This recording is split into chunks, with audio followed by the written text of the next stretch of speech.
The clock had just struck 12:01 a.m., and the world outside was quiet, blanketed in soft, glimmering snow, but inside, the house felt heavy, suffocating, as if every decoration, every twinkling light, carried the weight of unspoken words.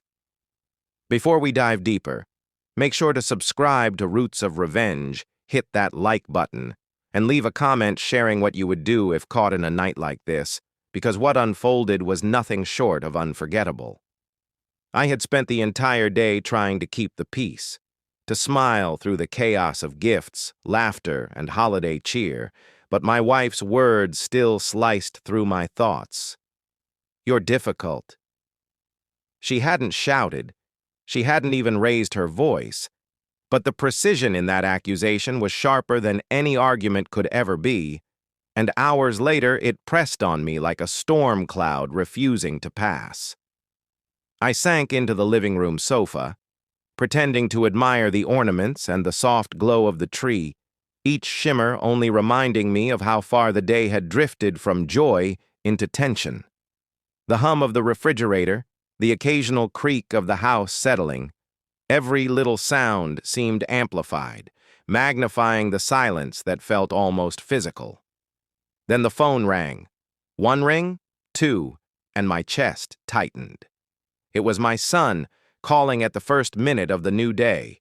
His name glowed on the screen, small and urgent, and when I answered, his voice came through, soft but heavy, with something I couldn't immediately name. "Dad, are you awake?" "Yeah," I said, trying to steady my voice, though my pulse was racing. "What's up?"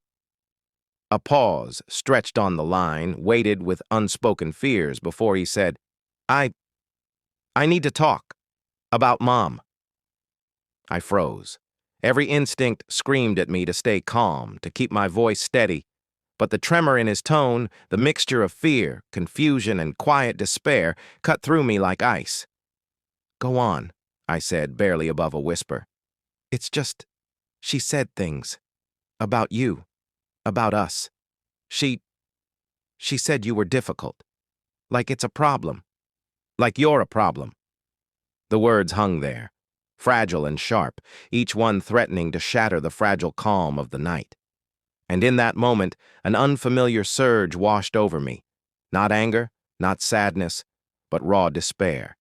The kind that grips your chest when the people you love most see you through a lens distorted by their own frustrations, leaving you exposed, questioning everything about family, home, and the illusion of harmony on a night meant for celebration. The line was silent for a moment, filled only with the soft static of the connection. But the weight of my son's words pressed into the room, making the air thick and almost hard to breathe. I gripped the phone tighter, trying to ground myself, trying to keep the fear from slipping into panic. "Son, listen, I know it hurts," I said, my voice low, careful, measured, though my own chest felt like it was being squeezed in a vice. "I know what she said, but we'll figure it out." There was a catch in his breath, the kind that makes your stomach twist, the kind that tells you he's holding back tears he can't quite control. "It's not just that, Dad. She said it in front of everyone. At dinner. In front of the relatives. Like I was supposed to laugh, like it was a joke, and everyone looked at me like it was true." My heart thudded painfully. I could see it all in my mind. The sparkling table, the carefully wrapped presents, the forced smiles, the sudden awkward silence when the words landed, sharp and unrelenting. Anger flared inside me, hot and fast, but beneath it, a deeper, colder layer of hurt settled in. How could someone I trusted, someone who was supposed to shield me, reduce me to this in front of our own child? I felt the familiar sting of betrayal twisting in my chest, a sickness that made my hands shake. I don't know what to say, son," I admitted, my voice breaking slightly. "I never wanted you to hear that. I never wanted it to come from her." Another pause. Then his small, trembling voice. "It's not fair, Dad. It's not fair that you're made to be the villain every time something goes wrong. I just wanted Christmas to be normal." His words hit me like a sledgehammer. Normal. A word that felt impossibly distant now, almost cruel in its simplicity. The illusion of warmth, of family joy, had been shattered by one sentence, one judgment, and the perfect night had become a battlefield. I felt rage rise again, sharp and consuming, but I swallowed it down. There was no audience here, no laughing relatives to confront, just my son, waiting for me to respond, to offer something that might make the world make sense again. "I know, son. I know it's not fair," I said, my voice steadying as I tried to wrap my emotions in reason. "Sometimes adults, they say things they don't realize the damage they cause. But you have to remember something.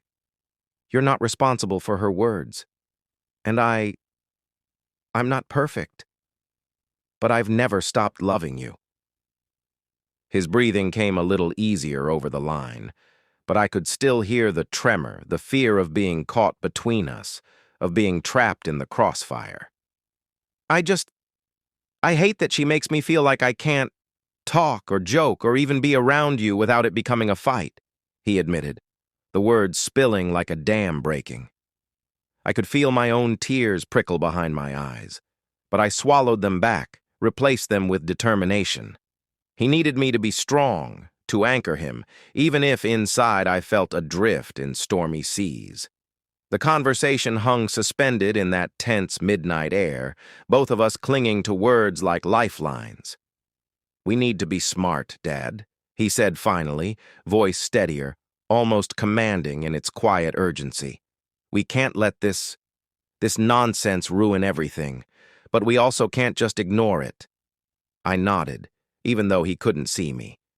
"I know, and we won't. We'll figure this out together. But first, we need to stay calm no matter what she says or does."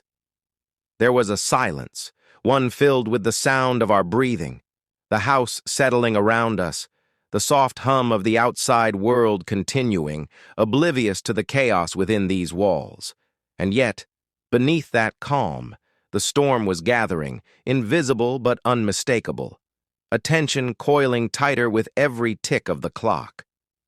I hung up the phone and sat in the darkened living room staring at the tree, its lights flickering like distant stars, and thought about how fragile trust can be.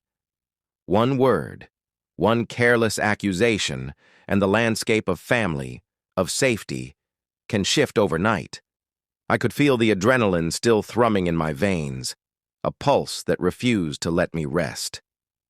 I thought of the day ahead, the conversations yet to come, the confrontations that would be unavoidable, and the way the room seemed to close in around me, heavy with secrets, half-truths, and simmering tension. Somewhere in the silence, I imagined her walking past, the shadow of her figure stretching across the floor, completely unaware of the storm her words had unleashed. My son, on the other hand, had already been pulled into the eye of it, a small figure standing between worlds he shouldn't have to navigate yet. And I realized in that moment that this Christmas wouldn't be remembered for gifts or laughter or sparkling lights, but for the sharp edges of truth, the brittle crackle of accusation, and the quiet, furious determination to survive the night together. The morning light crept through the curtains, pale and unforgiving, casting sharp lines across the living room where the remnants of the night's tension still lingered like smoke. I could hear her moving in the kitchen, the faint clatter of dishes, the soft hum of the coffee machine. But the air between us was thick, charged, almost electric. My son had left to get some air, claiming he needed space, but I knew he was watching, silently judging, caught in the middle of a war he never asked to fight. She appeared then, leaning against the doorway, her posture casual, her smile strained, but her eyes cold, calculating. "Morning," she said almost too cheerfully, and I could feel every ounce of my patience tighten. "Morning," I replied evenly, every syllable measured. For a moment, we just stared, the quiet between us loud enough to drown out the soft tick of the clock. And then it came. The accusation, sharp as a blade. "You need to stop being so difficult," she said, almost casually, but the weight behind it was undeniable. Every fiber of me wanted to lash out, to fire back with every hurt I had swallowed, but I forced calm, because this wasn't just about me anymore. It was about the fragile thread of understanding I had with my son, the bridge that might yet save us from complete collapse.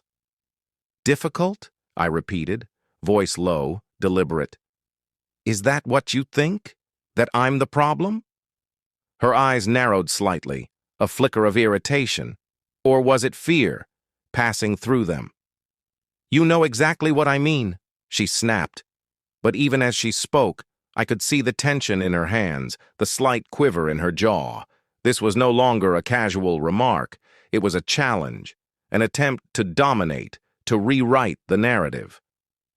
I stepped closer, careful, each movement a study in restraint. "Do you realize what you said last night? In front of him?" My voice carried more than just words. It carried the weight of betrayal, the cold clarity of someone who refuses to be dismissed quietly.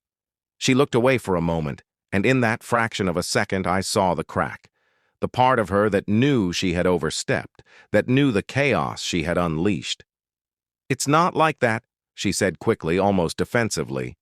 But I wasn't buying it. Every gesture, every syllable revealed the tension we'd been dancing around for months, now erupting under the fragile guise of holiday cheer. "Not like that? Do you know how that sounded to him? To our son?" My words hit the table like a hammer, and I could see her flinch. "You turned me into the villain overnight, and he's already scared of what he thinks he's supposed to feel about me. Is that your idea of family?" For a moment, silence reigned, and then she exhaled sharply, the kind of breath that carries both frustration and acknowledgement, the kind that marks the line between surrender and further escalation. The conversation spiraled, words clashing like swords, each accusation met with counterpoint, each silence weighted with meaning. Our voices rose and fell, dancing between restraint and release, the stakes higher than any trivial argument. This was about respect, trust, and the fragile identity of a family on the brink. My son's presence was felt even in his absence, the invisible audience that made every sentence sharper, every glance more significant. She tried to pivot, to soften, to draw the conversation back to civility.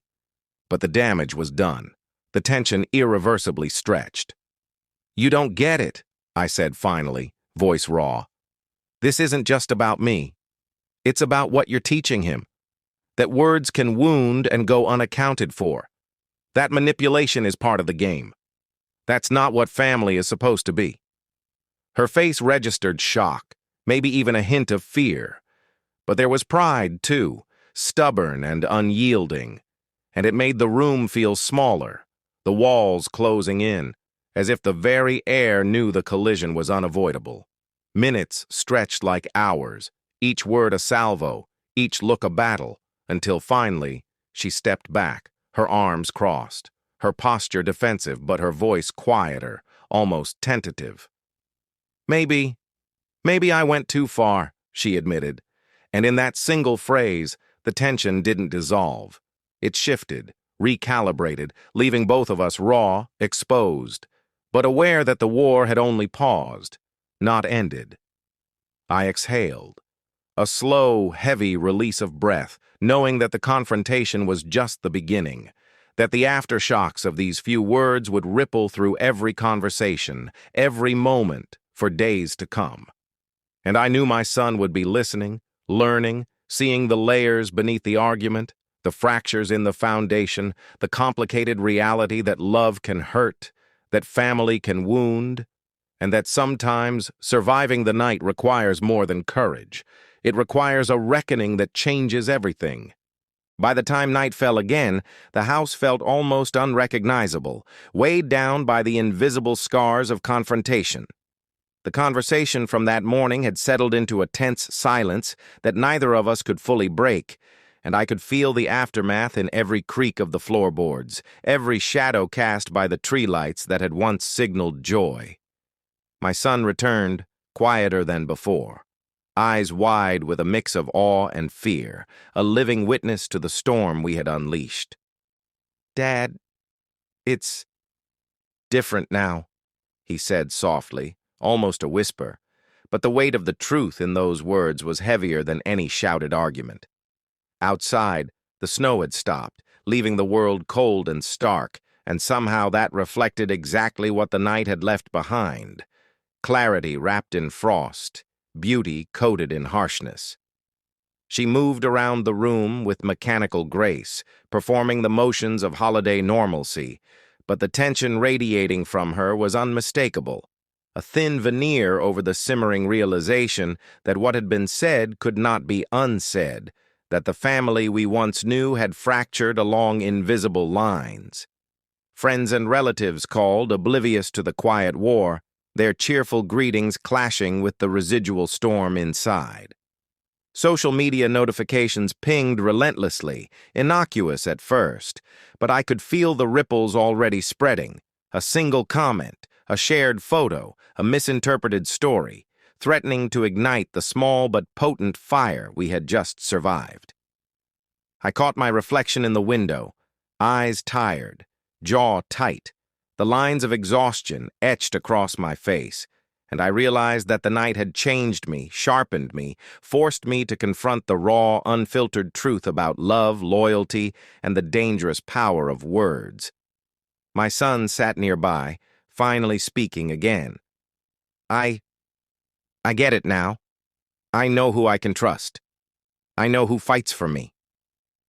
And in that moment, despite the chaos, the tension, the emotional scars, there was a strange, fragile victory, proof that even in the darkest, most fractured moments, clarity and truth could survive. But I also knew the story wasn't over. People would talk, opinions would be formed, alliances would shift, and every detail would be dissected, analyzed, and judged. The fallout was inevitable, a social reckoning that would spill far beyond the walls of our home, a testament to how quickly a single word, a single confrontation, could reverberate through lives like a shockwave.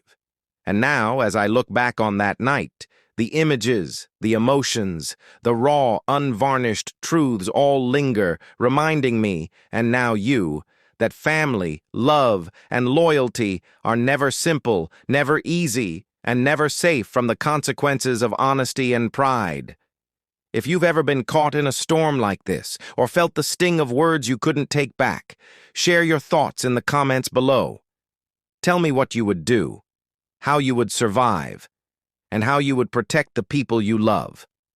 And if you want to see more explosive, emotional, and dramatic stories that pull back the curtain on conflict, truth, and revenge, make sure to subscribe to Roots of Revenge and hit that like button, because the next story could change the way you see everything.